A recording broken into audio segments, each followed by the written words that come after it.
بسم اللہ الرحمن الرحیم۔ السلام علیکم۔ یہ کاشانۂ بصیرت کا آڈیو بک سیکشن ہے۔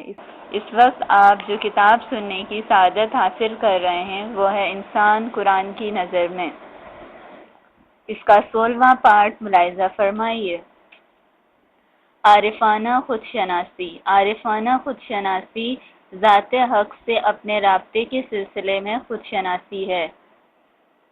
عرفہ کے نقطۂ نظر سے یہ رابطہ ایسا نہیں ہے جو دو انسانوں کا آپس میں یا معاشرے کے کسی دوسرے افراد سے ہوتا ہے، بلکہ یہ رابطہ شاخ کا جڑ سے، مجاز کا حقیقت سے اور عرفہ کی اصطلاح میں مقید کا مطلق سے رابطہ ہے۔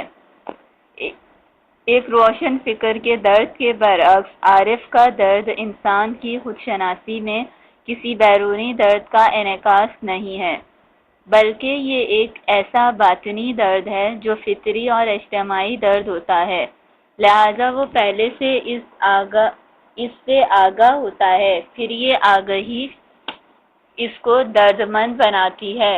لیکن ایک عارف کا درد چونکہ ایک باطنی درد ہوتا ہے، خود درد ہی اس کے لیے آگہی ہے، بالکل بیماریوں کے درد ہی کی طرح جو طبیعت کی طرف سے کسی حاجت اور ضرورت کا اعلان ہے۔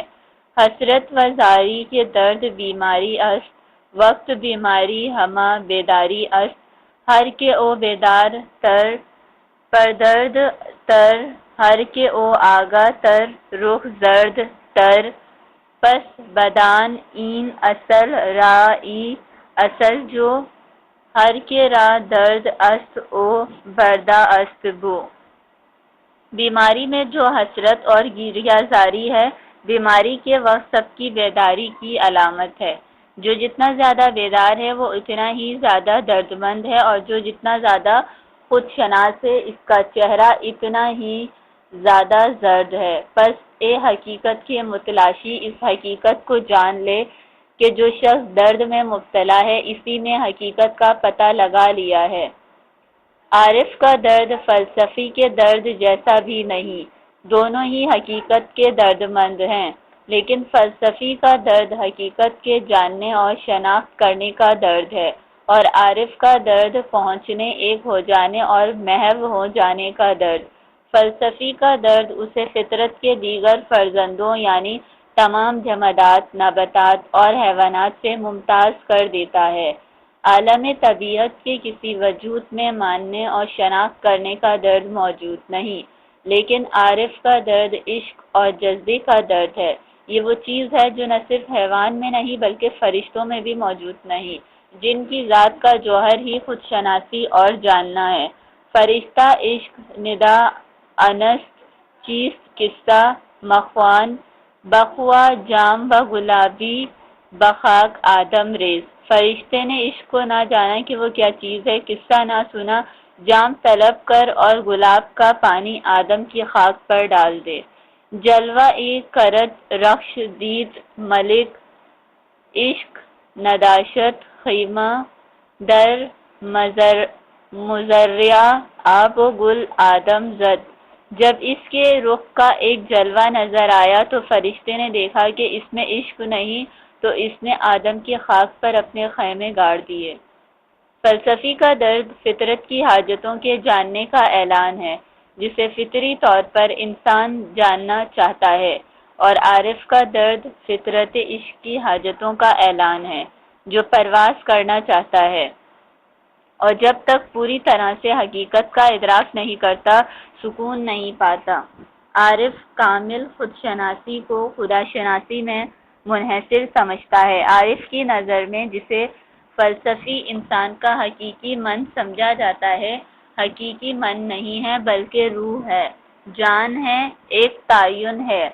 حقیقی من خدا ہے، اور اس تعین کے ٹوٹنے کے بعد انسان اپنے حقیقی من کو پا لیتا ہے۔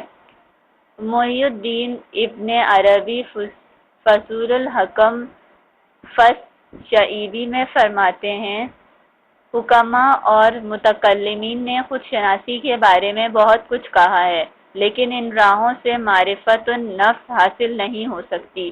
جس کا خیال یہ ہو کہ خود شناسی کے بارے میں حکماء نے جو کچھ سمجھا ہے وہ حقیقت ہے، تو اس نے پھولی ہوئی چیز کو موٹا سمجھ رکھا ہے۔ شیخ محمود شبستری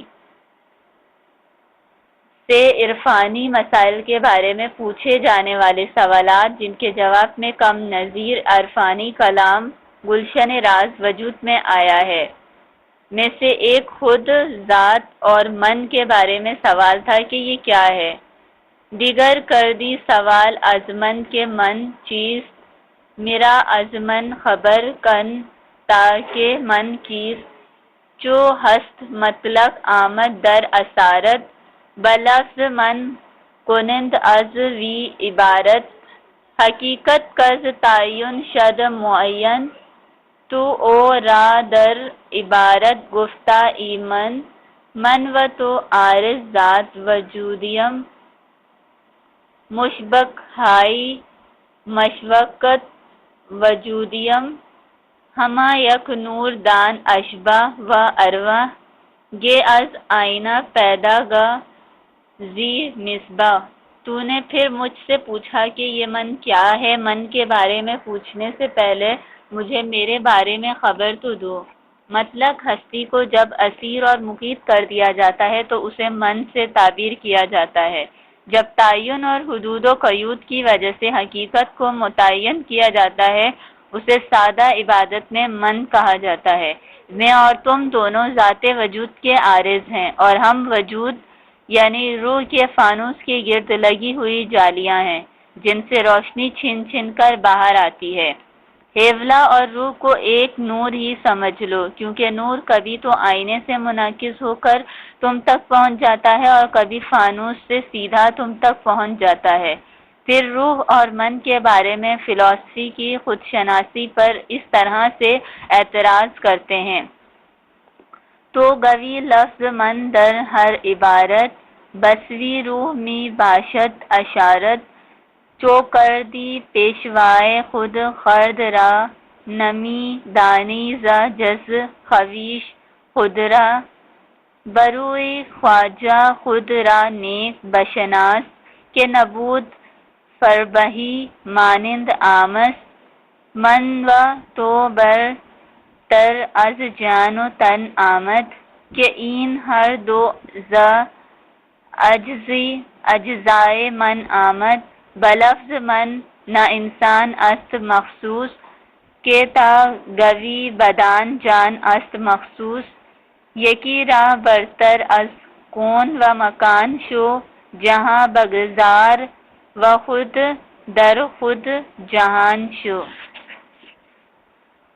تم چاہے کسی بھی عبادت میں لفظ من استعمال کرو، اشارہ تمہاری روح ہی کی طرف ہے۔ جب تم عقل کو اپنا رہبر اور رہنما بناؤ گے تو اپنے آپ کو اپنے اعضاء سے نہیں سمجھو گے۔ اے خواجہ، جا اور اپنے آپ کو اچھی طرح پہچان لے، کیونکہ پھول جانا موٹاپا نہیں ہوتا۔ من اور تو جگہ اور بدن سے برتر ہیں، کیونکہ یہ دونوں میرے اجزاء اور حصے ہیں۔ لفظ من کسی خاص انسان سے مخصوص نہیں، جو تم اس سے کسی خصوصی روح کو مراد لو۔ ایک راستے پر چلو اور کون و مکان سے برتر ہو جاؤ، دنیا کو چھوڑ دو اور اپنے اندر ایک دنیا بن جاؤ۔ مولانا کہتے ہیں: ای کے در پیکار خود را باختہ دیگران را توزا خود نشاختہ تو بہر صورت کے آئی بیستی کہ منم این واللہ اون تو نیستی یک زمان تنہا بمانی تو زخلق در غم و اندیشہ مانی تا بہلک این تو کی باشی کہ تو آن اوہدی کہ خوش و زیبا و سرمست خودی مرغ خویشی سید خویشی دام خویش صدر خویشی فش خویشی بام خویش گر تو آدم زادہ ای چون او نشین جملہ ذرات را در خود ببین۔ اے وہ شخص جو جنگ میں اپنے آپ کو ہار چکا ہے اور اپنے اور دوسروں کے فرق کو نہ جان سکا، تم چاہے کسی بھی صورت میں آ جاؤ، تم نہیں ہو بلکہ اللہ کی قسم وہ میں ہوں۔ ایک وقت ایسا آئے گا جب تم مخلوقات سے الگ تھلگ اکیلے رہ جاؤ گے، اور اگر دن تک غم و اندوں میں مبتلا رہو گے، یہ تم کب ہو تو تم تو وہ فرد ہو جو اپنا مرکز، اپنا فرش اور اپنا چھت ہے، اور جو اپنے آپ میں سرمست، خوش اور مگن ہے۔ تم خود ہی پرندہ ہو، خود شکار ہو اور خود ہی جال بھی، بلندی بھی تم خود ہو، پستی بھی تم خود ہی اور چھت بھی تم ہی ہو۔ اگر تم آدم کی اولاد ہو تو اس کی طرح رہو اور تمام ذرات کا اپنے اندر مشاہدہ کرو۔ چنانچہ عارف کے نقطۂ نظر سے یہ روح اور جان حقیقی نہیں ہے، اور یہ روح اور جان کی شناخت بھی خود شناسی نہیں ہے، بلکہ روح خود اپنے آپ کا اور من کا مظہر ہے۔ من حقیقی خدا ہے۔ جب انسان فنا ہو جائے اور اس کا اپنا وجود ٹوٹ جائے اور اس کی جان اور روح کا کوئی نشان باقی نہ رہے، تب دریا سے یہ جدا شدہ قطرہ دریا یعنی گل میں واپس چلا جاتا ہے اور اس میں گم ہو جاتا ہے۔ تبھی انسان اپنی حقیقی خود شناسی کو پا لیتا ہے۔ اسی وقت انسان اپنے آپ کو تمام اشیاء میں اور تمام اشیاء کو خود اپنے اندر دیکھتا ہے، اور تبھی وہ اپنے حقیقی ذات سے باخبر ہو جاتا ہے۔ پیغمبرانہ خود شناسی۔ یہ خود شناسی باقی تمام اقسام خود شناسی سے مختلف ہے۔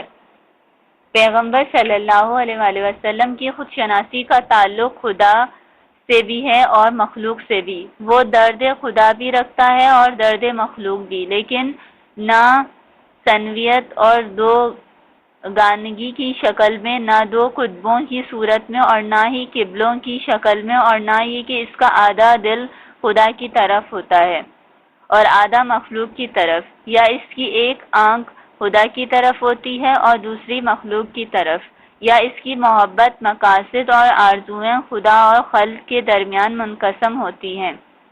ایسا ہرگز نہیں۔ قرآن حکیم میں آیا ہے، ما جعل اللہ لرجال من قلبین فی جوفی، یہ تھی سورہ احزاب کی آیت نمبر 4۔ ترجمہ: اللہ نے کسی آدمی کے سینے میں دو دل پیدا نہیں کیے کہ وہ دو جگہ دل دے بیٹھے، ایک دل اور دو دلبر نہیں ہو سکتے۔ انبیاء توحید کے ہیرو ہیں، ان کے افعال میں ذرہ برابر شرک کی آمیزش نہیں ہوتی، نہ انہیں مبدا میں شرک ہوتا ہے اور نہ مقصد۔ آرزو اور درد مندی میں وہ دنیا کے ذرے ذرے سے عشق کرتے ہیں، اس لیے کہ وہ تمام ذرے اسی خدا سے ہیں اور انہی اسماء اور صفات کے مظاہر ہیں۔ بجہان خرم از آئم کے جہان خرم از اوست، عاشقم بر ہمہ عالم کے ہمہ عالم از اوست۔ میں دنیا سے اس لیے خوش ہوں کہ دنیا خدا سے خوش ہے۔ میں تمام عالم کا عاشق ہوں اس لیے کہ تمام عالم اسی خدا سے ہے۔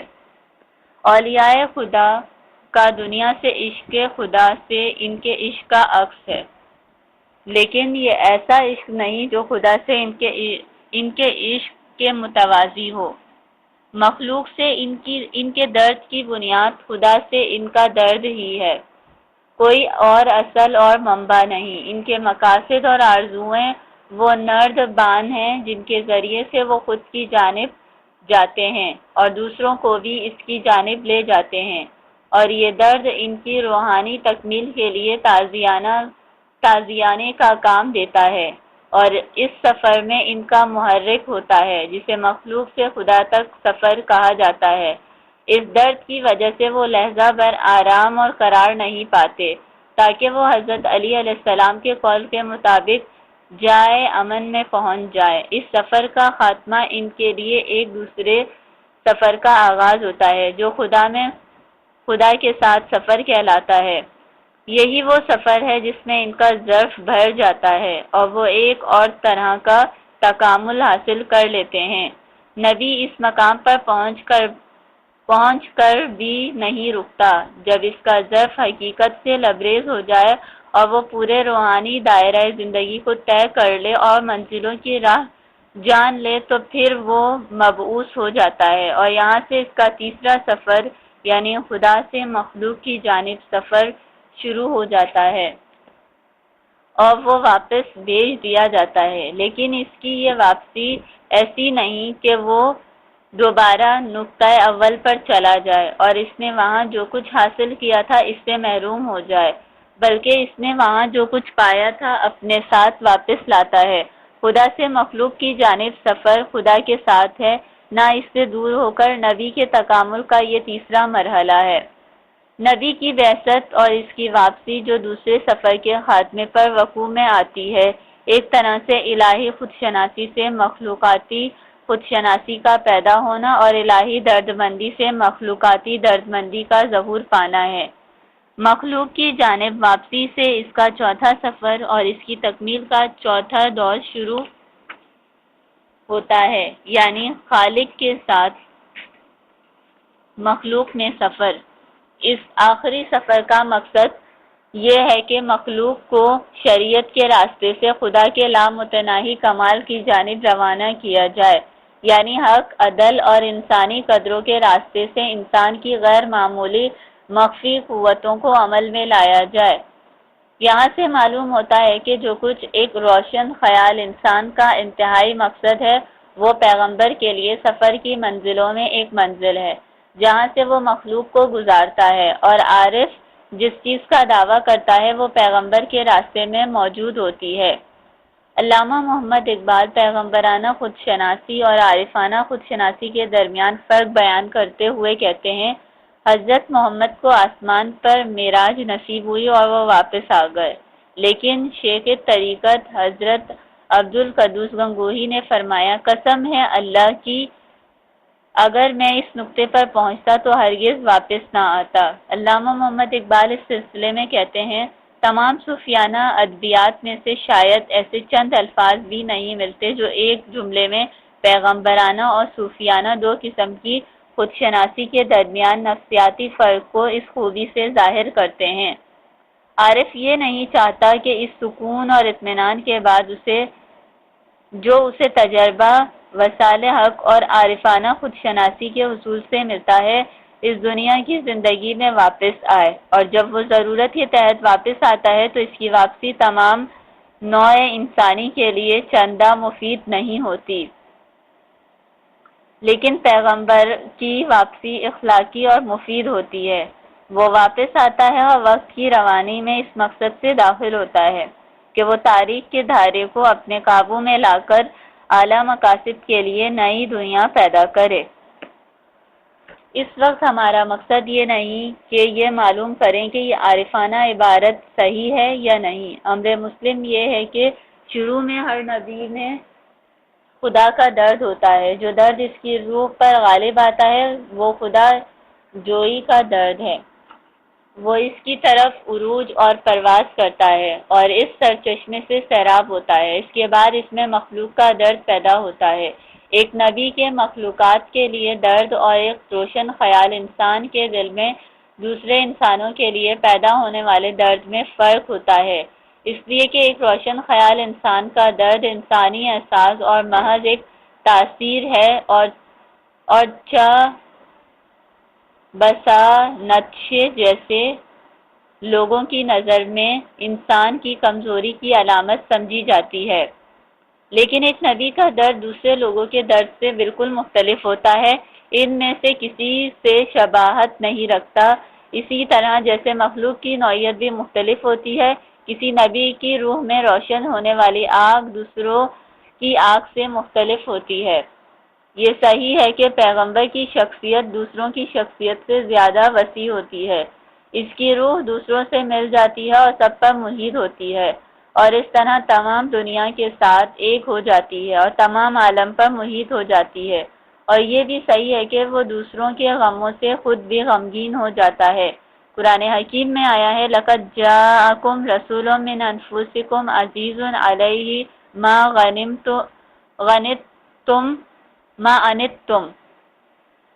أَنِتُّمْ حَرِيصٌ عَلَيْكُمْ۔ ترجمہ: تمہارے درمیان میں تم ہی میں سے رسول آیا ہوں، تمہارا دکھ اس پر شاق گزرتا ہے، وہ تمہاری بھلائی کا خواہش مند ہے، یہاں تک کہ لوگوں کے غم میں مرا جاتا ہے۔ یہ تھی سورہ توبہ کی آیت نمبر 128۔